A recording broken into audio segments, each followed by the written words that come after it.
à dire j'ai une tablette, nos arrière-grands-parents, nos aïeux ont eu des tablettes.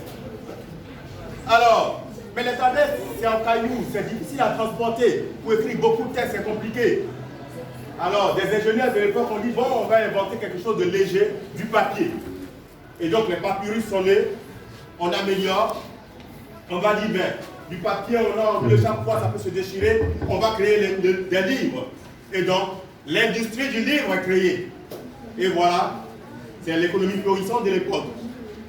Mais aujourd'hui, quand on veut construire une bibliothèque, une très grande bibliothèque, même la ville d'Anyama ne suffirait pas pour contenir ce que contient un ordinateur. Avec un ordinateur, oui, la ville d'Anyama ne suffirait pas. Tu veux savoir quelque chose sur la cuisine, tu tapes Google. Tu veux savoir si quelque chose sur la culture, tu tapes Google. Tu veux savoir si quelque chose sur l'oxydorodiction, tu tapes Google. Mais c'est tellement vaste, alors que ça tient juste dans la main. Si on veut construire l'équivalent du contenu d'une tablette, d'un ordinateur, en livre, en encyclopédie, avant, dans les salons de nos parents, il y avait des grandes bibliothèques comme ça, avec les encyclopédies Bordas, je ne sais pas si vous avez connu ça aussi. Mais une grande bibliothèque, mais aujourd'hui, rentrer dans la maison, on ne verra même pas ça. Vous verrez un petit mobilier avec la télé, parce que tout est dans le téléphone, tout est à la télévision, tout est dans l'ordinateur. Voilà. Donc vous imaginez si on va construire l'équivalent, même la ville d'Anyama ne suffirait pas. C'est pour vous dire aujourd'hui que nous sommes dans un processus d'évolution et l'informatique, c'est, n'est-ce pas, le terme actuellement de l'évolution en matière de support du savoir. Je viens un peu à nos grands-parents, hein, c'est comme ça qu'ils apprenaient. Mais ça a évolué un peu. Aujourd'hui, dans nos amphithéâtres, la vidéoprojection, comme je le fais actuellement, hein, la technologie s'invite. Mais, hélas, il y a certaines conditions, pour des raisons socio-économiques, des amphithéâtres sont tellement bondés de monde. On voit des étudiants assis. C'est en cela que le gouvernement a eu le nez creux. Le gouvernement s'est dit, mais il faut qu'on se modernise. Le gouvernement a créé l'université virtuelle de Côte d'Ivoire. Et donc pour que l'enfant qui est à Korogo, l'enfant qui est à Amman, s'il ne connaît personne à Abidjan, au lieu de se déplacer, ben avec l'ordinateur, il peut apprendre. Nous avons à peu près, je parle sous le contrôle du directeur général de l'enseignement supérieur, nous avons à peu près 6 000 étudiants maintenant à l'université virtuelle de Côte d'Ivoire. Ces enfants peuvent rester chez eux à Saint-Fra, à Korogo, à Sinematiali et étudier et avoir des diplômes. Moi qui vous parle, je suis docteur en chimie à l'université Paris-Sud-France au centre scientifique d'Orsay, mais pour développer des compétences dans le numérique, j'ai dû suivre un cours à distance depuis l'université Senghor d'Alexandrie, mais je n'ai jamais été en Égypte. Mais depuis chez moi, depuis mon bureau à l'ENS, depuis chez moi à la maison, j'ai suivi mon cours avec cet ordinateur. Au bout de 2 ans, j'ai eu mon master en gestion des systèmes éducatifs. Donc c'est pour dire que la formation à distance est une formation, même tu es boutiquier, tu t'inscris quelque part, avec ta tablette, tu peux suivre les cours, le jour d'examen tu vas composer, tu peux valider, comme moi j'ai validé aussi. Donc c'est une solution pour, n'est-ce pas, rendre l'éducation de qualité à tous comme le gouvernement s'est défini comme priorité. Voici l'image que nous avons ici. Vous voyez que cet étudiant qui est là, il a toute une possibilité, les règles de calcul, il a vraiment toutes les informations dans l'ordinateur. Même le diplôme, vous voyez à l'extrême gauche dans le nuage, là, même le diplôme, il peut télécharger sur notre plateforme. Quand vous suivez une formation, quand vous respectez les critères, on peut vous dire par exemple qu'il faut avoir 14 sur 20 avant d'avoir le diplôme. Quand vous respectez les critères, à la fin, vous pouvez télécharger votre diplôme qui porte votre nom en question. Et donc, ça veut dire que tout est dans l'ordinateur. Aujourd'hui, on peut s'asseoir avec un café sans être bousculé dans le bus ni en amphithéâtre et valider un diplôme. Bien. Ça c'est notre mascotte, ça. Prochainement, vous verrez une mascotte Spectreman à toutes nos conférences. Quand j'étais petit, pour ceux qui sont à la table de séance ici, je pense que c'est la même époque, on avait un téléfilm qu'on appelait Spectreman. Et c'était un film japonais en 70, c'est né en 70, et donc jusqu'aux années 80 et autres, ça passait toujours comme Club des Petits. Et Spectreman, chaque fois que le Japon était attaqué par Dr. Gori, les monstres, la pollution et tout ça, Georges se transformait en Spectreman pour aller lutter contre la pollution, contre, n'est-ce pas, tout ce qu'il y a comme méchanceté du monstre Dr. Gori. Et à l'époque, quand les gens portaient les montres Casio, les calculatrices Casio, vous voyez, les gens, ils vendaient ce qu'on appelle Chitop aujourd'hui, on appelait sous-manguier avant. Les gens, ils vendaient ces montres Casio là, sous des bâches, sous des manguiers. Et on se moquait d'eux. Oh, tu portes sous-manguier, tu portes sous-manguier. Mais aujourd'hui, le Japon, on est resté à se moquer, ils sont où aujourd'hui? C'est pour dire qu'ils ont, depuis les années 70, ils ont mis l'accent sur l'informatique. Et leur mascotte, c'était Spectreman. Spectreman, ce robot-là qui luttait toujours contre l'ignorance, contre l'insalubrité. Je ne vais pas vous faire écouter la vidéo parce qu'on n'a pas d'audio. Donc, je vais passer immédiatement à la critique de la jeunesse. On a tendance à dire les enfants d'avant sont des braves, nous étions très intelligents, nous n'avions pas de problème, on était très brillants. C'est ce qu'on dit, c'est ce que nous, vos parents, je parle des enfants surtout, parce que j'ai des parents ici aussi, des aînés, excusez-moi, c'est pas à vous que je parle. Nous, vos parents, les enfants, c'est à vous que je parle. On a tendance à dire non, voilà, avant là, vous êtes trop paresseux, vous êtes impolis et tout, vous ne respectez rien. Et nous étions des travailleurs acharnés, mais aujourd'hui, voilà, vous aimez la facilité, vous êtes des paresseux. Mais rassurez-vous, ce débat-là date de 5000 ans. Il y a 5000 ans, depuis 5000 ans, chaque génération ancienne dit à la génération nouvelle qu'elle est paresseuse. Je vous en donne les preuves archéologiques. Ça, c'est une tablette d'argile babylonienne qui date de 3000 ans. Et sur cette tablette, on peut lire. La jeunesse d'aujourd'hui est pourrie. Jusqu'aux réformes, mauvaise, irréligieuse, paresseuse. Et quand on lit ça, on a l'impression que c'est aujourd'hui. C'est les jeunes d'Abobo qu'on parle. Non, non. Il y a 3000 ans. Ça veut dire que nos grands-pères là-même n'étaient pas encore nés. On parle des jeunesses d'aujourd'hui qui est pourrie. Et là encore, là, il y a 3000 ans avant l'ère chrétienne, donc ça fait 5000 ans de date. On dit c'est la décadence, les enfants n'obéissent plus. Le langage s'abîme. Donc dans leur temps là aussi, là, il y avait du louchi. On dit le langage s'abîme, les mœurs s'avachissent. Puisse venir le jour où l'humanité coupable finira. Donc on maudissait même les enfants de cette époque-là. Il y a 5000 ans, on disait que les enfants étaient pourris. Alors, les jeunes d'aujourd'hui aiment le luxe. Ça veut dire qu'à leur époque-là, 400 ans avant Jésus-Christ, il y avait des boucantiers. Les jeunes d'aujourd'hui aiment le luxe, méprisent l'autorité, ils ne respectent pas les chefs. Bavards, ça veut dire qu'il y avait des bavards à leur époque. Ils n'étaient pas beaucoup, mais il y avait des bavards quand même. Ils contredisent leurs parents, etc., etc. 200 ans avant Jésus-Christ. Les jeunes d'aujourd'hui aiment le confort, ils aiment l'argent, la paresse. Ils ne veulent même pas se marier, ou bien quand ils se marient, c'est pour faire un ou deux enfants, pour profiter des plaisirs du moment. Voyez ça. Donc, je me pose une question. Mais pourquoi nos arrière-grands-parents qui nous disent aujourd'hui qu'ils étaient braves avant, qu'ils étaient bien, qu'ils respectaient tout, à nos grands-parents, on leur disait qu'eux aussi sont impolis. Et nous-mêmes, nos parents nous ont dit ça, et nous aussi on dit ça à nos enfants. C'est qu'il y a un problème. Excusez-moi la table de séance, excusez-moi les aînés, mais c'est une réflexion d'académicien, c'est une réflexion de chercheur que moi j'ai fait aussi. Donc je n'accuse personne, mais je me dis que ce n'est pas la faute à la jeunesse. Je me dis que ce n'est pas la faute à la jeunesse. Cette crise de transmillénaire, parce que c'est une crise transmillénaire, c'est transmillénaire. De l'adaptabilité des plus anciens aux plus jeunes. Je me dis que c'est nous qui devons nous adapter à votre époque. C'est les aînés qui doivent s'adapter à l'époque d'aujourd'hui. Tout à l'heure, mes prédécesseurs disaient tout à l'heure, oui, il y a le phénomène de broutage, effectivement, c'est vrai, c'est une réalité. Mais c'est le couteau, par exemple, le couteau de cuisine. Vous pensez que celui qui a inventé le couteau de cuisine était pour transpercer quelqu'un, était pour agresser quelqu'un? Non, jamais. Le couteau de cuisine était pour faire la cuisine, découper la viande, découper la tomate et manger, et bien se sentir bien, et bien prendre de l'embonpoint, et bien grossir. Mais il y a quelqu'un qui prend ce couteau-là, qui se cache dans un coin de rue la nuit, et qui poignarde quelqu'un. Est-ce que pour ça, on va dire d'interdire le couteau? On ne va pas interdire la fabrication du couteau. C'est en cela que l'Internet, le numérique, a toute sa place. La seule valeur sur laquelle nous devons insister, c'est que le parent doit éduquer son enfant sur le plan moral pour ne pas qu'il prenne le couteau qu'on prend pour cuisiner, qu'il prenne pour poignarder. Pour ne pas qu'il prenne l'ordinateur qu'on prend pour éduquer, qu'il prenne pour escroquer, qu'il prenne pour brouter.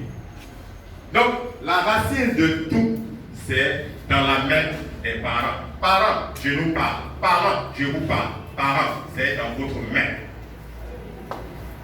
Doit-elle m'aider à installer le logiciel de contrôle parental? On achète un ordinateur, on dit bon, on ne veut pas que l'enfant regarde les trucs X, les voilà, illicites. Et on dit le parent doit contrôler l'enfant. Mais aujourd'hui là, quel parent qui connaît l'ordinateur plus que son enfant? Tu dois contrôler l'enfant et c'est lui qui doit te montrer comment on installe le logiciel. Voici, hein, aujourd'hui, voilà, il y a un problème.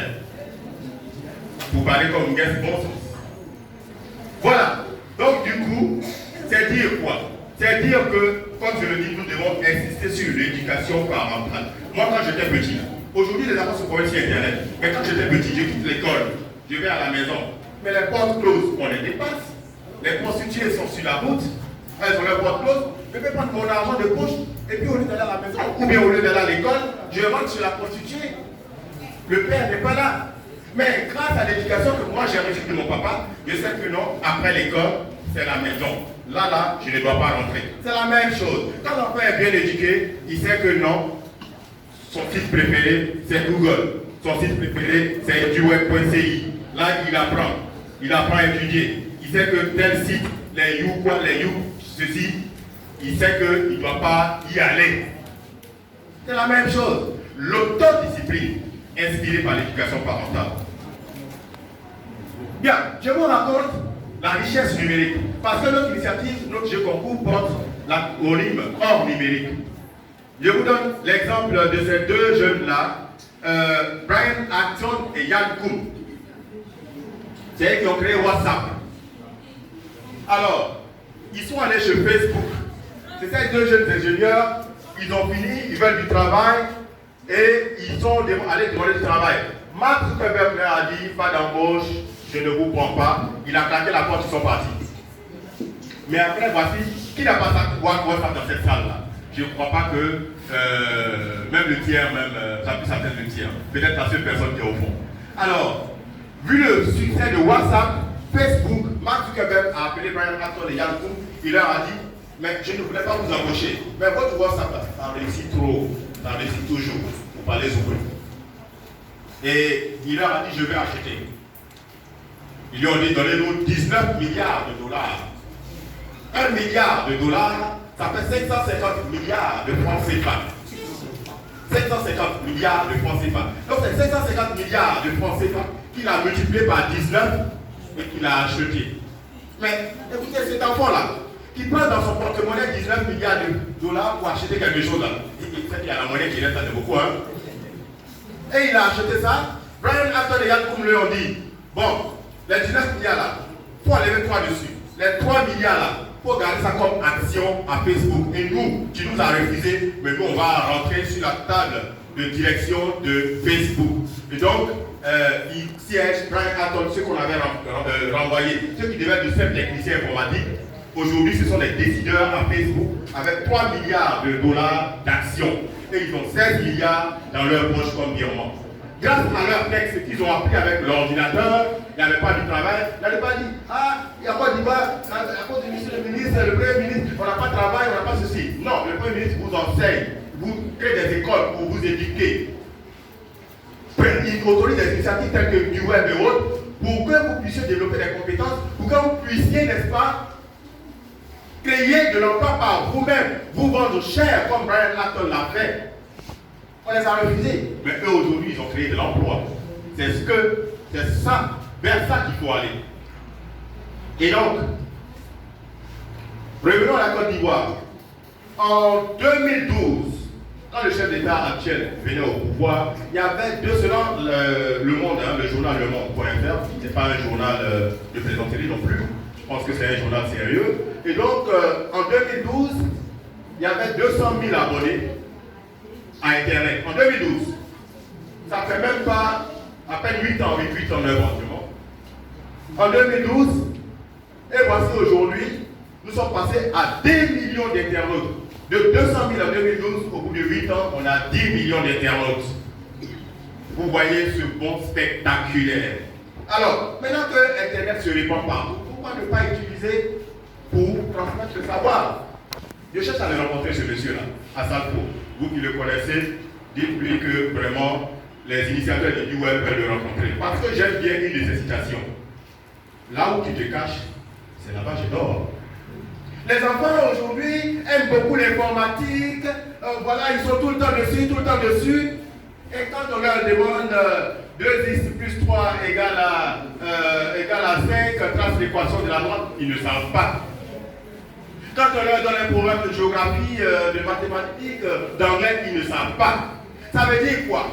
Ils ont quitté les salles de classe, ils ont quitté le savoir scolaire, ils sont allés se cacher dans l'ordinateur, où ils sont restés. Demandez à un enfant, il va vous développer votre mot de passe, il va vous régler décomposer votre téléphone tout de suite.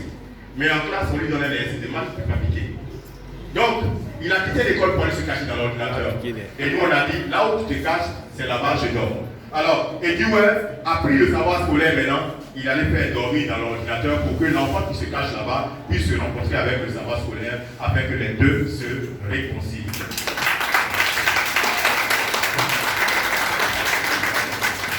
Alors, merci.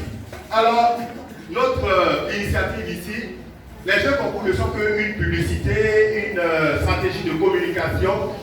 Mais sinon, ce que nous offrons, si vous êtes entraîné, vous êtes abonné, que vous entraînez, vous jouez avec le téléphone du papa, vous révisez votre leçon d'histoire, leçon de géographie. Demain à l'école, on vous donne l'interrogation écrite, vous avez 19 sur 20, 20 sur 20. C'est ce qu'on vous demande. Et maintenant, la cerise sur le gâteau, on dit bon, pour amuser, parce que quand même il faut décompresser, on va organiser des jeux. Donc celui qui est abonné peut participer aux jeux. Et les jeux concours, l'inscription c'est 1000 francs seulement. Et très bientôt, les inscriptions sont en cours. La présidente de la coordinatrice, Cissé Chata et son équipe, vont vous instruire après à propos. Et donc, très bientôt, les éliminatoires vont se faire. C'est-à-dire chacun est suivi à la maison avec le téléphone de sa maman, ou bien l'ordinateur à la maison, ou bien même dans un cyber. Et il compose, sans surveillance. S'il a eu au moins 12 sur 20, les 30 premiers par niveau, 12 sur 20, on les retient. Et maintenant, les 30 premiers par niveau vont maintenant en salle pour composer à la demi-finale. Ça veut dire que quand tu composais à la maison, tu as donné à ton grand frère, et puis tu as été premier, la vérité va sortir le jour de la demi-finale parce que tu vas composer devant les gens. Voilà. Donc, du coup, après la demi-finale, la finale, là, à l'issue de la finale, le premier aura un ordinateur par niveau, le deuxième une tablette et le troisième un kit scolaire. À ce propos, vraiment, je vous invite à vous inscrire massivement. Et au sein de chaque établissement qui a beaucoup d'abonnés, on va installer des clubs EduWeb. La position de la coordinatrice Cissé Chata va se charger avec son équipe d'installer dans les établissements avec l'autorisation des autorités qui sont ici présentes et de l'ANEC, n'est-ce pas, installer dans les lycées et collèges ces clubs EduWeb. Donc dans les clubs EduWeb, les activités seront diverses, c'est-à-dire les formations au TIC, les visioconférences. On a des amis à l'étranger qui peuvent donner des discours, des conférences de coaching. On aura aussi des formations à l'infographie, au traitement d'image. Quand on était jeunes au collège, on avait des clubs photos. Aujourd'hui, ces clubs-là n'existent pas. Donc avec l'informatique, ça va revenir. Et les révisions scolaires et l'organisation des jeux concours. Et aussi l'initiative environnementale Imagine-S pour que l'enfant apprenne à rendre propre son environnement. Bien. Donc, toute la philosophie de Imagine-S est là, c'est d'emmener, n'est-ce pas, les citoyens à voir l'intérêt général, parce que c'est du bénévolat. Donc, l'intérêt général, il faut apprendre à se sacrifier le don de soi. Bien. Là, je vais aller rapidement. Les sachets qui traînent partout, qui salissent nos environnements, là, c'est des sachets qu'on peut recycler, on peut en faire des blocs, des briques pour construire des salles, des chaussures, les quais qu'on dit, et puis les chaises plastiques. Le gouvernement avait fixé le prix du kilogramme de sachet plastique. Il suffit d'aller sur Google pour chercher. En Côte d'Ivoire, le prix du kilogramme de sachet plastique, c'est 500 francs. Donc c'est pour dire que c'est de l'eau que vous jetez dans la rue. Voilà, j'en parlais en 2018. Voici, j'avais mal au cœur dans la rue de CFA à voir tout ça et j'ai montré les chaussures lesquelles que je portais pour dire que l'ordure, c'est de l'or qui dure. L'ordure qui traîne dans les rues, c'est en fait de l'or qui dure. Alors, pour terminer, je vais citer ce savant-là qui dit, il est mort le 1er juin dernier. Alors, il dit que chaque fois que la connaissance a changé de support, vous voyez ici, on était là, la tradition orale. Ici, là, on a commencé à poser sur support nos mémoires. Après, on a commencé à réduire la taille de nos mémoires. Après, on a commencé à rendre joli le support papier. Après, le livre. Après, le numérique. Nous sommes au digital age. Nous sommes à l'ère du numérique. Nous sommes dans une nouvelle civilisation. Nous sommes dans la civilisation du numérique. Mais nous sommes les derniers, n'est-ce pas, les derniers êtres vivants entre deux civilisations. Peut-être que dans 50 ans, dans 100 ans, les gens vont apprendre l'histoire par rapport à nos civilisations et ils ne vivront que dans le numérique. Alors, nous avons changé de civilisation, approprions-nous cela. Bien, je ne vais pas vous faire écouter la conclusion de ce monsieur, c'est une vidéo en réalité, mais comme il n'y a pas de transmission sonore, on va passer. Je vais donc, je passe, je vous remercie. La séance, je vous remercie.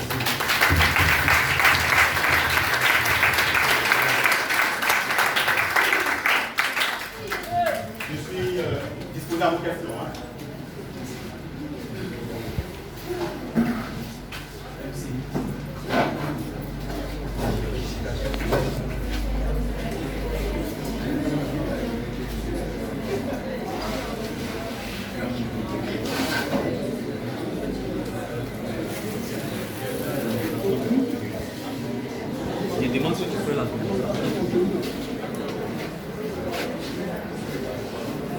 Excusez-moi, le maître de cérémonie est où? Bien, donc je souhaiterais que le directeur général de l'enseignement supérieur, ambassadeur et du web, puisse quand même s'entretenir avec l'auditoire, donner quelques mots de sage conseil.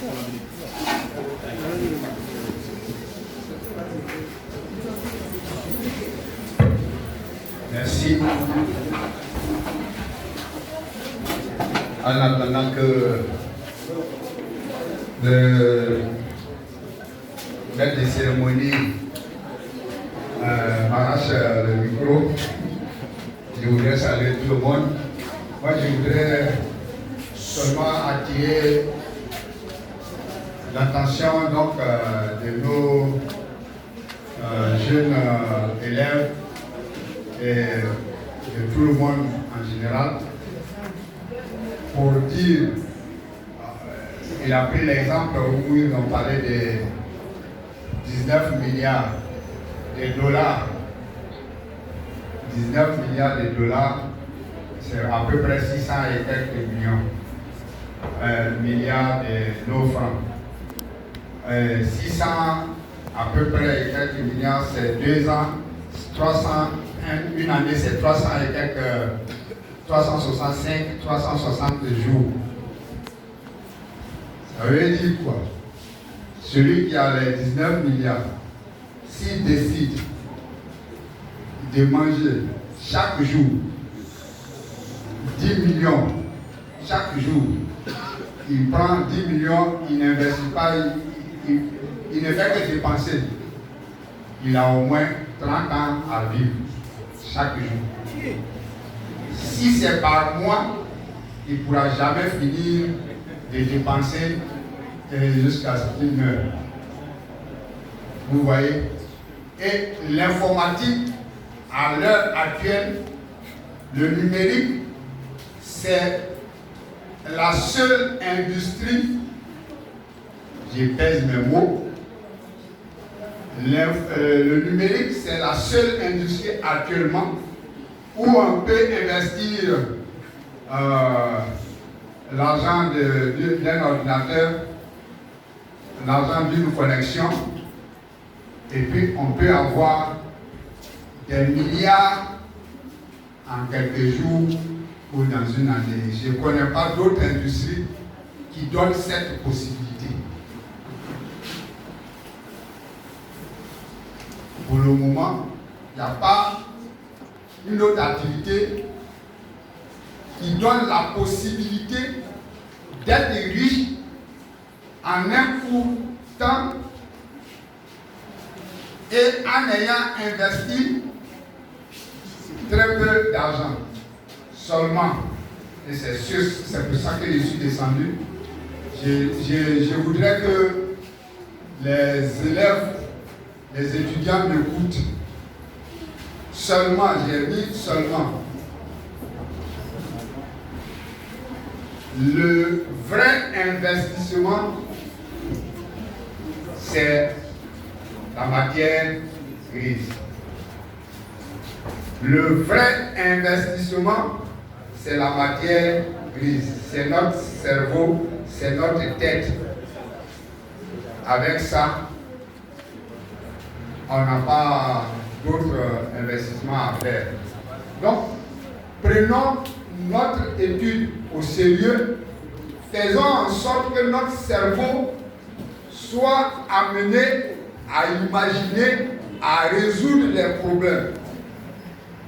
Si vous voyez tous ceux qu'on va citer sur le net, qui sont devenus riches, c'est des gens qui ont observé quels étaient les problèmes de leur société, de leur environnement, et ils ont apporté une solution. Nous ici, on a beaucoup de problèmes. Donc si on est imaginatif, on est des potentiels riches. C'est ce que je voulais ajouter. Et j'aimerais qu'on puisse prendre notre matière grise là comme l'or, la richesse la plus précieuse qu'on puisse avoir et un moyen pour pouvoir monétiser cette richesse là, c'est le numérique. Je vous remercie.